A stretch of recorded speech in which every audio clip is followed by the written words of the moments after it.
তো আজকে আমরা আলোচনা করব শতকরা। তো শতকরা নিয়ে অনেক ধরনের প্রশ্ন আসে।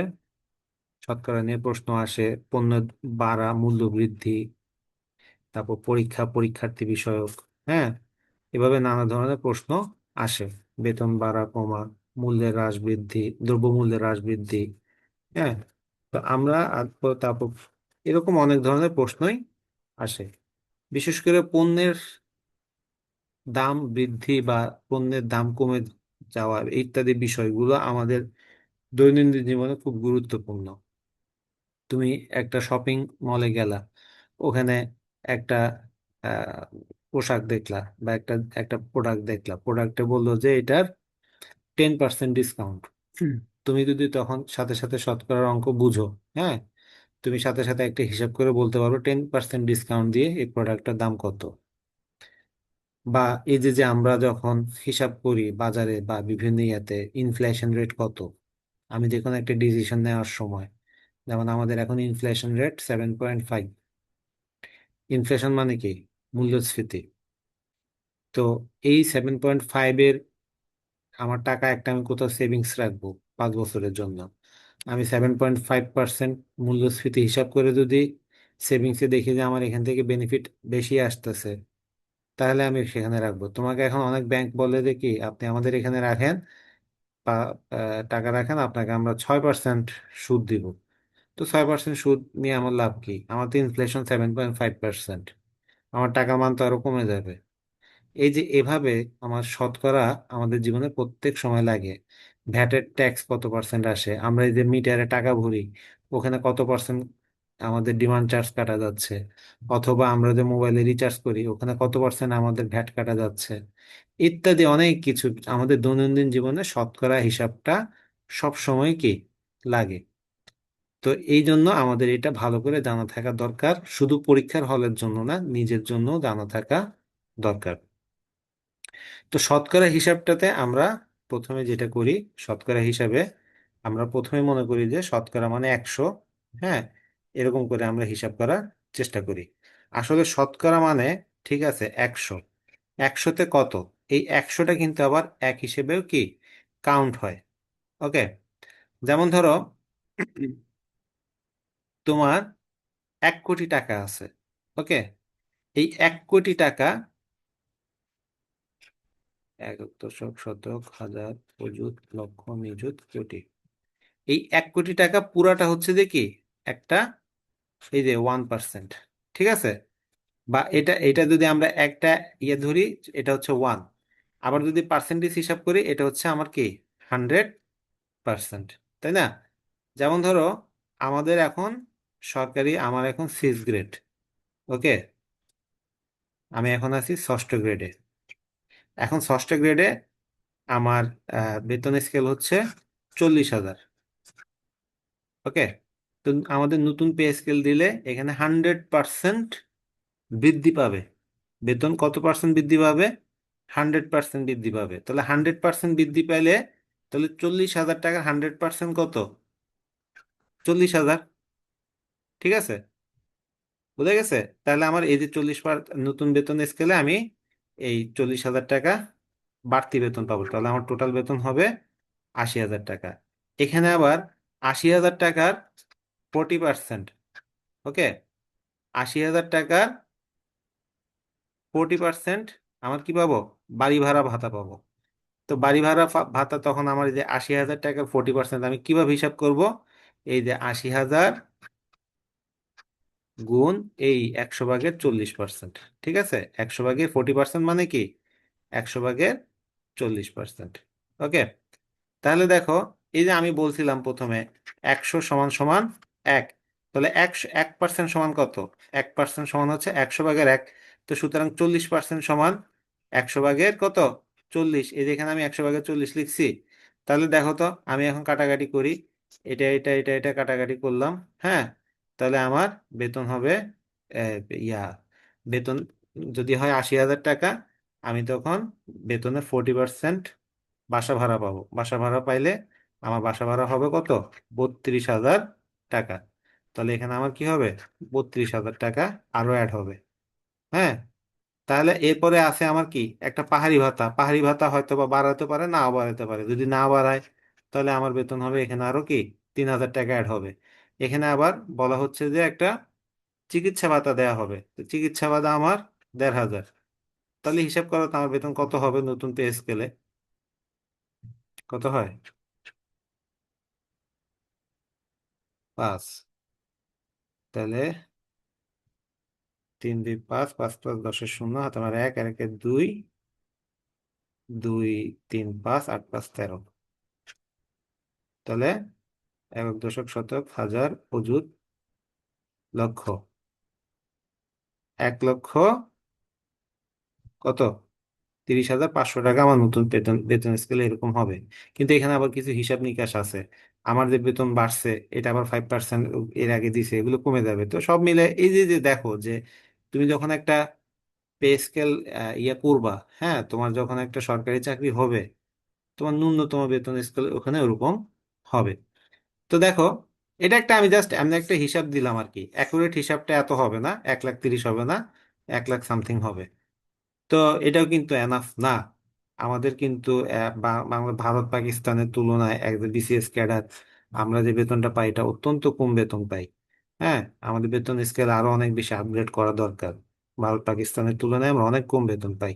ভারতে আমাদের স্কেলে বেতন পায় বছরে 1.5 কোটি টাকা। একজন বিসিএস ক্যাডার বছরে 1.5 কোটি টাকার মতো বেতন পায়, 1.5 থেকে 2 কোটি টাকা। তাহলে তার মান্থলি বেতন প্রায় 8 থেকে 10 লাখ টাকা করে পড়ে। আর অন্যান্য ফ্যাসিলিটিস তো আছে, তো সেখানে আমাদের 1,00,000 টাকা ক্রস করতে কি খবর হয়ে যাচ্ছে। তাহলে দেখো, তাহলে সরি এখানে 1,03,500 এরকম একটা বেতন ইয়া হবে। এটা যোগ মনে ভুল করছি আমি। 80,000, 30,000, 112, 115, 16। এখানে একটা ভুল হয়েছে, যোগে ভুল হয়েছে। যাই হোক, এটা যোগটা তোমরা করিও। তাহলে এই বিষয়গুলো আমাদের এভাবে শতকরার হিসাবটা কি করে অনেক বেশি আমাদেরকে আপগ্রেড করতে সাহায্য করে। আমাদের বিভিন্ন জায়গায় আমরা বিভিন্ন ডিসিশন মেকিং এ আমাদের এটা কি করে সাহায্য করে। মজার ব্যাপার হচ্ছে যে পরীক্ষাতে শতকরা চাকরি, যে কোনো চাকরির পরীক্ষাতে শতকরা থেকে প্রশ্ন একটা থাকবে একদম 100% কি গ্যারান্টি। আমরা বলি না 100% গ্যারান্টি, দেখো এই যে শতকরা থেকে প্রশ্ন আসবে সেটা শতকরা দিয়ে আমি কি প্রকাশ করতেছি যে 100% গ্যারান্টিতে তোমার শতকরা নিয়ে একটা প্রশ্ন থাকবে। তো আমার শতকরা প্রশ্নগুলো ভালো করে কি জানা থাকা লাগবে। তাহলে দেখো, এখন আমরা প্রথমে পণ্য পণ্য দ্রব্যের ক্ষেত্রে, ওকে, পণ্য দ্রব্যের ক্ষেত্রে আমাদের যে ইয়ে হয় সেগুলো নিয়ে একটু আলোচনা করব। এগুলো তোমরা সবকিছু কিন্তু 6 7 8 পড়ে আসছো অঙ্কগুলো। হ্যাঁ, এখন এগুলো জাস্ট নতুন করে আবার একটু কি যাচাই বাছাই করা। তো যেমন একটা খুব কমন প্রশ্ন আমাদের প্রতি ইয়েতেই আসে যে যদি চিনির মূল্য 25% বৃদ্ধি পাওয়াতে, প্রশ্নটা হচ্ছে এরকম, চিনির মূল্য 25% বৃদ্ধি পাওয়াতে, ওকে, আহ কোনো একটা পরিবার চিনি খাওয়া এমন ভাবে কমালো যে চিনি বাবদ ব্যয় বৃদ্ধি পেল না। ওই পরিবারের চিনি খাওয়ার খরচ শতকরা কত কমিয়েছে। মানে চিনি খাবার পরিমাণ আমাদের বের করতে হবে যে কি, মানে চিনির খাবার পরিমাণ কত কমালে ব্যয়ের পরিবর্তন হবে না। ঠিক আছে, বলছে চিনির মূল্য 25% বৃদ্ধি পাওয়াতে চিনি খাওয়ার পরিমাণ কত কমালে ব্যয়ের পরিমাণ কম মানে পরিবর্তন হবে না। মনে করো একটা পরিবার, সে যেমন মনে করো আমার বাসায় তো আমি চিনি খাই না। হ্যাঁ, চিনি খাই না। তো আমি 2 কেজি চিনি মনে হয় ওই রমজানের ঈদে আনছিলাম। এখনো চিনি ওই ইয়ার সময় শুধু 2 ঈদে কিছু খরচ হয়েছে। হ্যাঁ, এর ভিতরে আর আমার চিনি আনা লাগেনি। মাঝে মাঝে তোমাদের ভাবি একটু যদি কোনো সুজি বা সেমাই টেমাই কিছু করে তখন একটু চিনিটা ইউজ করে। এমনিতে চিনি আমার তেমন খাওয়া হয় না। তোমাদেরকেও বলবো, তোমরা যারা চাকরি বাকরি এই ইয়ে করতেছে এখন থেকে চিনি খাওয়া টোটালি বাদ দিয়ে দাও। চিনি তোমার যদি বন্ধ করতে পারো তাহলে তোমার সেটা ফোকাস বা তোমার পড়াশোনা ইত্যাদিতে অনেক বেশি একটা ভালো এফেক্ট ফেলবে, পাশাপাশি তোমার এই ইয়াও ভালো হবে, শারীরিক সুস্থতাও কি থাকবে। তা দেখো আমাদের এখানে বলছে যে 25% বৃদ্ধি পেয়েছে চিনির মূল্য। তা আমাদের যখনই এরকম পার্সেন্ট দিবে, 25% বৃদ্ধিতে বর্তমান মূল্য কত, 25% বৃদ্ধি মানে কি 100 টাকায় 25 টাকা বাড়ছে। তাহলে আমরা যখনই এভাবে বৃদ্ধি বলবে, 25% বৃদ্ধিতে বর্তমান মূল্য, সেটা কি হবে, 100 টাকায় বাড়ছে 25 টাকা, মানে আগে যদি 100 টাকা থাকতো, বর্তমানে বাড়ছে 25 টাকা, তাহলে বর্তমানে দাম বেড়ে কত হয়েছে, ওই আগের 100 টাকা যোগ 25 টাকা সমান সমান কি 125 টাকা, তাই না? তাহলে আমরা 125 টাকা যদি বর্তমান মূল্য হয়, মানে যেই পরিমাণ চিনি 1 কেজি মনে করে যেই পরিমাণ চিনি আগে 100 টাকায় পাইতাম, সেটা বর্তমানে পূর্ব মূল্য মানে পূর্ব মূল্য 100 টাকা। মানে আমরা যেই পরিমাণ চিনি বর্তমানে 125 টাকায় পাই, সেটা আগে কত টাকায় পেতাম, সেটা আগে আমরা 100 টাকায় কি পেতাম। ওকে, তাহলে বর্তমানে ওই যে যেহেতু তারা চিনির পরিমাণ কোনো কি করে নাই, মানে বাড়ায় নাই, তারা চিনি খাওয়ার পরিমাণ কমিয়ে দিয়েছে। ওকে, তাহলে 1 টাকা বর্তমান মূল্য হলে পূর্ব মূল্য কত হবে, 125/100 টাকা।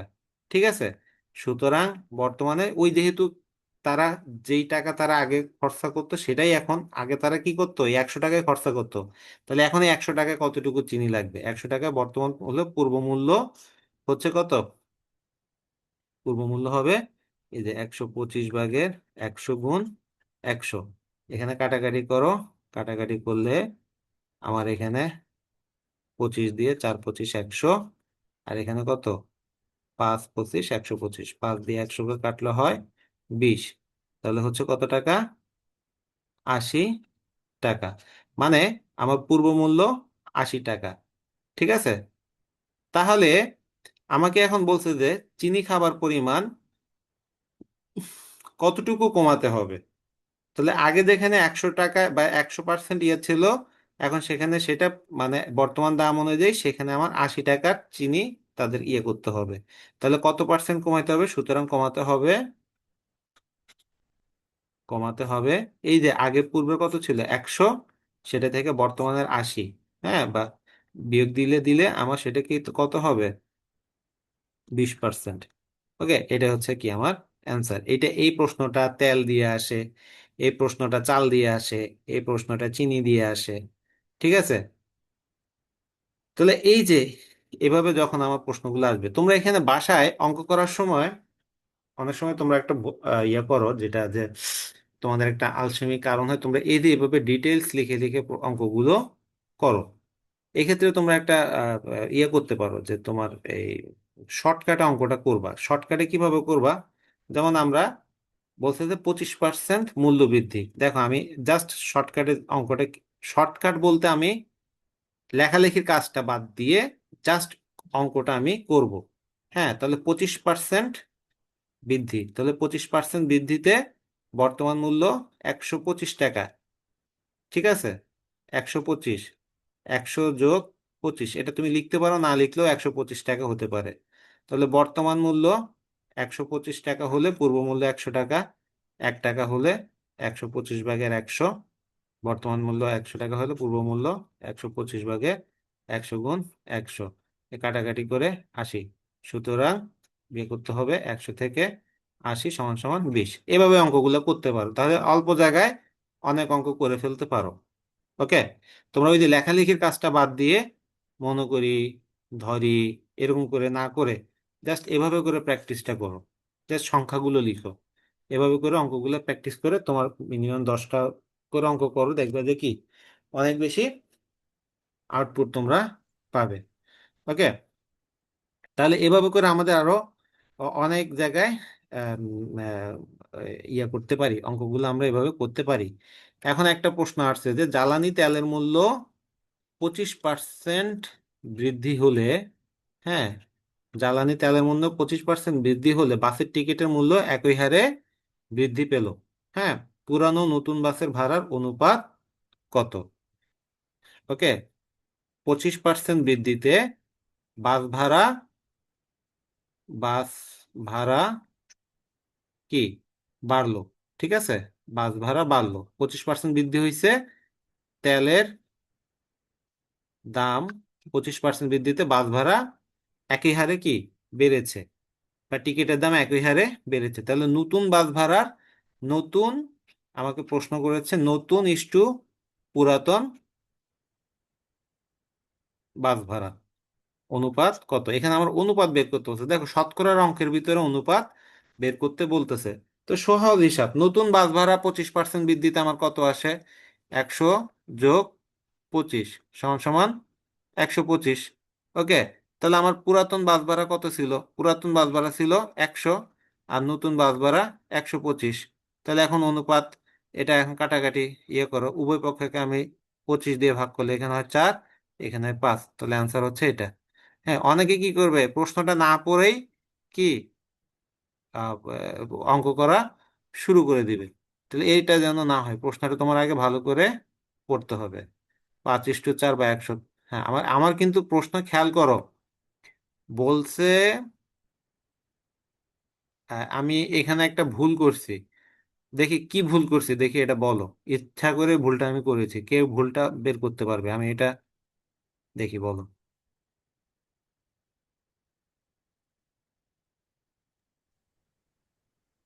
আসসালামু আলাইকুম। হ্যাঁ, স্যার, এটা 125:100 হবে। ভেরি কারণ গুড। এখানে নতুন অনুপাত পুরাতন বলছে। হ্যাঁ, আমার প্রশ্ন ছিল কিন্তু নতুন অনুপাত পুরাতন। অনেকে এটা এভাবে করে বের করে ফেলে, উত্তরটা এভাবে লিখে দিয়ে আসে। এটা কিন্তু আমার তখন ভুল হবে অ্যান্সার। কারণ চাকরি পরীক্ষা ভাই, তুমি যদি 6-7 এর অঙ্ক করতা, তাহলে তোমাকে এটা হয়তো স্যারে কি ক্ষমা সুন্দর দৃষ্টিতে দেখতো, কিন্তু তোমার এটা চাকরি পরীক্ষা। এই চাকরি পরীক্ষায় আমাকে প্রশ্ন যেভাবে চাইছে ঠিক সেভাবে বের করতে হবে। আমাকে নতুন পুরাতন বের করতে হবে। আমার নতুন বাস ভাড়ার ইয়ে হচ্ছে 125, পুরাতন বাস ভাড়া হচ্ছে 100। তাহলে আমার এটা কি ভুল, আমার করতে হবে 125:100। তাহলে এখানে আমার তখন কত আসে? 5:4 আসে। এটা হবে কি আমার অ্যান্সার। তাড়াহুড়া করতে গিয়ে অনেক সময় অপশনে কিন্তু এভাবে 4:5 দিয়ে দিবে। হ্যাঁ, ওইটা দাগা দিয়ে আসবা। তারপর বলবে কি, আইরে আমার তো অঙ্কটা হইছে, কিন্তু এরা কেন যে এরকম হইলো। তো এইসব বিষয়গুলো খুঁটিনাটি বিষয়। এই যে যে দেখো, এই যে আমি কালকে মানে পরশু একটা বিসিএস এর ইয়া হয়েছে, তোমার একজনের বিসিএস এর খাতা বাতিল হয়েছে। কেন খাতাটা বাতিল হয়েছে? তার কারণ হচ্ছে যে সে ক- প্রশ্নের উত্তরে অপ্রাসঙ্গিক কথা লিখছে। খেয়াল করো যে বিসিএস এর খাতা কতটা ফুটায় ফুটায় কাটে। তোমরা তো যারা ওই যে অনার্স বা ইয়েতে পড়ো, মনে করো যে কি খাতা ভরাই দিয়ে আসলে কি নাম্বার। হ্যাঁ, তাহলে এখন এখানে অপ্রাসঙ্গিক কথা লিখলেও তোমার কি নাম্বার কাটা যাবে, বা তোমার পরীক্ষায় বাতিল করে দিছে। কতটা সিরিয়াস, খুঁটিনাটি বিষয়। ওকে, তাই এইসব জিনিসগুলো আমাদের মাথায় রাখতে হবে। যেমন তোমরা চাকরির পরীক্ষার, যে কোনো চাকরির পরীক্ষায় একটা গুরুত্বপূর্ণ বিষয়, সেটা হচ্ছে যে প্রশ্নের সিরিয়াল। হুম, প্রশ্নের সিরিয়াল মেনটেন করতে হবে। মনে করো তুমি প্রথমে দিছে বাংলা, তারপর দিছে গণিত, তারপর দিছে জেনারেল নলেজ। তুমি প্রথমে জেনারেল নলেজ লিখলা, তারপরে বাংলা লিখলা, তারপর গণিত করলা। এটা হবে না। ওকে, আমাকে প্রশ্নের 1 নম্বরে বাংলা দিছে, আমাকে বাংলা লিখতে হবে। 2 নাম্বারটা তুমি পারো না, এটার জন্য জায়গা খালি রেখে 3 নাম্বারটা লেখা শুরু করতে হবে। 2 নাম্বারটা লিখে রাখবা, প্রশ্ন জায়গা খালি রাখবা, 3 নাম্বারটা লেখা শুরু করবা। 4 নাম্বার লিখবা। তারপর হচ্ছে যে 5 নাম্বার পারো না, 5 নাম্বারের জন্য পর্যাপ্ত জায়গা রেখে 6 নাম্বারটা লেখা শুরু করবা। জাস্ট সিরিয়ালি কি তোমাকে খাতার উত্তর লিখে যেতে হবে। এটা অনেক চাকরি পরীক্ষার্থী জানে না। ওকে, এটা আমি আমার জীবনে এক্সপিরিয়েন্স দিয়ে শিখছি। কেমন এক্সপিরিয়েন্স? সোনালী ব্যাংকে আমি একবার পরীক্ষা দিয়েছিলাম, সিনিয়র অফিসার। আমি যদি সোনালী ব্যাংকের ওই সিনিয়র অফিসার আমি হইতাম, এতদিন হয়তো বা আমি এডিট এডিট হয়ে যেতাম। তো ওখানে আমার জীবনের সবচেয়ে ভালো পরীক্ষাটা আমি দিছি, কিন্তু আমার ইয়া আসে নাই। ওকে, মানে মানে আমার কি ব্যাপার, আমার এটা আসে নাই কেন? পরে এটা আমি যাচাই করতে গিয়ে দেখলাম যে আমি ওখানে প্রশ্নের উত্তর সিরিয়ালি লিখি নাই। মানে কি করছি, আগে পরে করে লিখছি। এই জন্য আমার ওখানে কি হয়েছে, ওই যে স্যাররা কি করছে খাতা কাটার সময় সিরিয়ালি দেখে যে এক নাম্বার, একের পরে পাইছে 3, হ্যাঁ ওই 3-এর নাম্বার দিবে। তুমি আবার অনেক পরে একেবারে সবার শেষে 2 লিখছো, ওটাকে নাম্বার আর দিবে না। বুঝা গেছে? তো এই জন্য আমাদের এই পরীক্ষার প্রশ্নের সিরিয়াল, চাকরি পরীক্ষার প্রশ্নের সিরিয়াল খুব গুরুত্বপূর্ণ। এটা সবসময় মনে রাখবা। তুমি এখানে সিরিয়াল মেনটেন করে তোমাকে লিখিত পরীক্ষায় অ্যান্সার করতে হবে। ওকে, তাহলে আমরা এখানে মূল্য বৃদ্ধি পাওয়ায় ব্যবহার কমানোর একটা গণিত করলাম। আরেকটা এখন আমরা বলবো মূল্য হ্রাস পেলে ব্যবহার বাড়ানো। হ্যাঁ, মূল্য হ্রাসে ব্যবহার বৃদ্ধি, মানে আমরা অনেক সময় কোনো জিনিসের দাম যখন কমে যায় তখন তার ব্যবহার আমরা অনেক বেশি বাড়িয়ে দিই। যেমন এরকম একটা উদাহরণ দাও তো।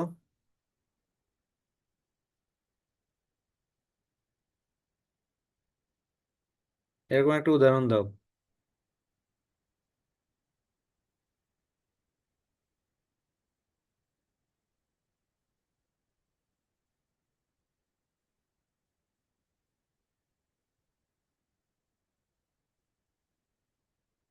পারতেছো না? এই যে ইন্টারনেট, ইন্টারনেটটা ব্যবহার আমরা অনেক বাড়িয়ে দিয়েছি, তাই না? তেল না, তেলের দাম কি কমছে নাকি? কোনটা কি, বাজার সদাই সম্পর্কে কোনো আইডিয়া নাই। বেকার তো, এখনো বাপের হোটেলে খাচ্ছ, এই জন্য জানো না। বাজারে যে তেলের দাম জিজ্ঞাসা করিও।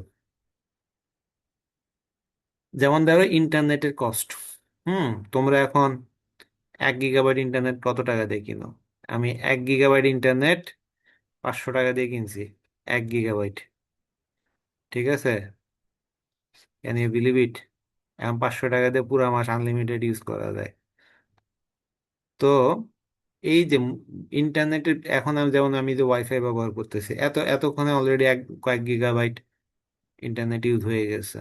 তো এই যে যে ব্যাপারটা, যে মূল্য হ্রাস করলে আমাদের অনেক সময় কি ব্যবহার বৃদ্ধি পায়, এই ধরনের অঙ্কগুলো আমাদের পরীক্ষাতে আসে।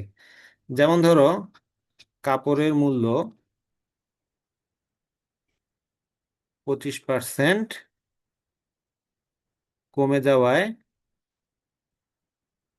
কাপড়ের মূল্য 25% কমে যাওয়ায় কোনো ব্যক্তি খরচ বৃদ্ধি না করে কাপড় ব্যবহার শতকরা কত বৃদ্ধি করতে পারবে।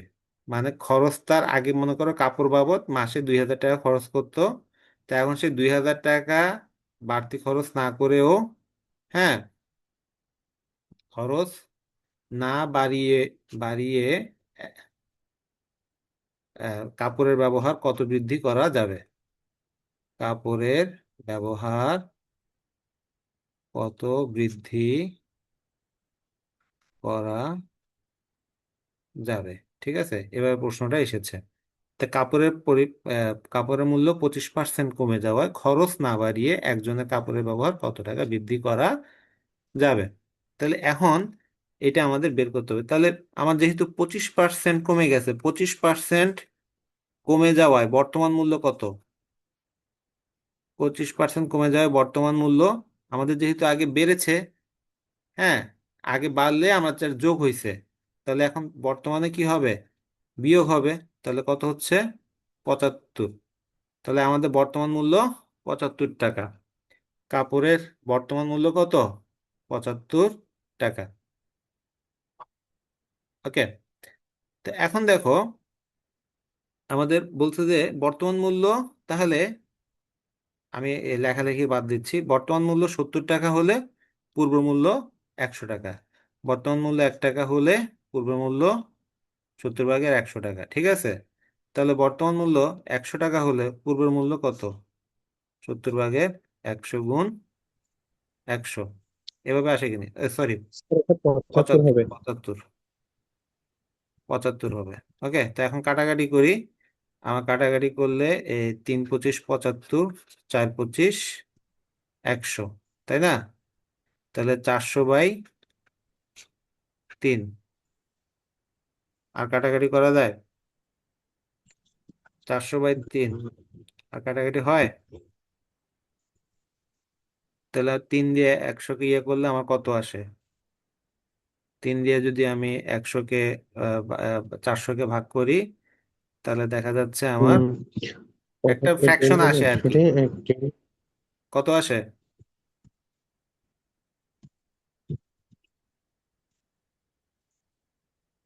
কয়টা বাজে? 10টা বেজে গেছে নাকি? ও আচ্ছা, আমি তো আরেকটা, আমার অনার্সের আরেকটা স্টুডেন্ট ব্যাচের ক্লাস আছে। তাহলে এই যে এখন যেটা আসবে, তো 400, আমি 400, 3 দিয়ে 400-কে ভাগ করলে এখানে ফ্র্যাকশন চলে আসতেছে। 3 একে 3, 10 3 তিরিক্ষা 9, আবার 3 তিরিক্ষা 9, তাহলে 133.33 আসে আর কি। ঠিক আছে। তাহলে আমার এই যে আগের আগের ইয়ে আমার বলছে যে কি, কত কাপড়ের ব্যবহার কত বৃদ্ধি করা যাবে। তাহলে আমার এই যে এখানে 133 যেটা আসবে, 133.33, এটা থেকে 100 বিয়োগ দিয়ে দিলে আমার 33.33% বৃদ্ধি করা যাবে, এটাই বের হয়ে যাবে আনসার। বুঝা গেছে? তো এভাবে করে আমরা সহজে কি মূল্য হ্রাস বৃদ্ধির বিষয়টা, আমরা এর আগে ছিল যে দাম বাড়ছে, 25 আমরা কি ব্যবহার কমাবো, আর এখানে দাম কমছে, ব্যবহার বাড়াবো। এভাবে আমার জিনিসটা কিন্তু বুঝতে হবে যে আমার সবগুলো বিষয়ে একটা কমন বিষয় হচ্ছে যে মূল খরচটা তিন। সেম থাকবে। প্রশ্নগুলো এমন ভাবে করা হবে যে মূল খরচটা সেম থাকবে, বা মূল ব্যবহারটা সেম থাকবে। আমি যতটুকু ব্যবহার করতেছি সে পরিমাণটা সেম থাকবে।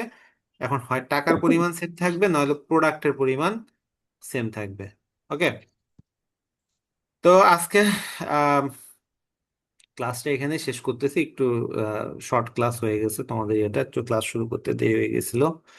আহ, আমাদের অনার্সের আবার আরেকটা ব্যাচ বসে আছে, আমার এদিকে তো আর 10টা একটা প্রশ্ন খেয়াল ছিল। নেই। তো তোমাদের আমি কিছু এই শতকরা অঙ্ক দিয়ে দিব, তো তোমরা এগুলো একটু দেখবা। একইভাবে দুইটি সংখ্যার শতকরা তুলনা যখন আসবে, ক্ষয়ের বেতন বাড়লো, এরকম করে একটা আগামী ক্রিয়া আছে। দেখি কালকে, তোমাদের তো এই সপ্তাহে এবার ক্লাস হয় নাই তেমন। যদি কালকে সুযোগ হয়, আমি শুক্রবার দিন হলেও কালকে একটু, যদি সুযোগ থাকে বাসায় আমি নিব। হ্যাঁ, তবে সম্ভাবনা খুবই কম, কারণ শুক্রবার দিন আসলে আমি সপ্তাহে মাত্র একটা দিন একদম পরিপূর্ণ রেস্ট নেই। কোনো ধরনের কিছু কাজ করি না, বই দেখি না, ল্যাপটপ ইয়ে করি না, বই পড়ি। হ্যাঁ, এক একবার এক একটা বই আমি এক এক সপ্তাহে ইয়ে করি। তো ঠিক আছে, ভালো থাকবে সবাই। আজকের ক্লাসটা এতটুকুই। নেক্সট ক্লাসে যদি কালকে না হলে পরশুদিন ইনশাল্লাহ শনিবার দিন দেখা হবে। ভালো থাকবে সবাই। তাহলে আমি কিছু বাড়ি কাজ দিব, ওগুলো করে রাখবা। আর সবাই প্রতিদিন অবশ্যই অবশ্যই কি ট্রান্সলেশন, যে কোনো একটা ট্রান্সলেশন প্র্যাকটিস করবা। তোমাদের কাছে বই থাকলে যে কোনো একটা, বিভিন্ন চাকরির পরীক্ষার যে ইয়ে আছে না, জব সলিউশন আছে না, ওখান থেকে দেখে দেখে একটা একটা করে প্রশ্ন সলভ করো। হুম। সলভ করে নিজে নিজে উত্তরগুলো মিলাও। আর কিছু না হোক, অন্তত প্রতিদিন একটা করে প্রশ্ন সলভ করো। ওকে। ঠিক আছে, ভালো থাকবে, আল্লাহ হাফেজ।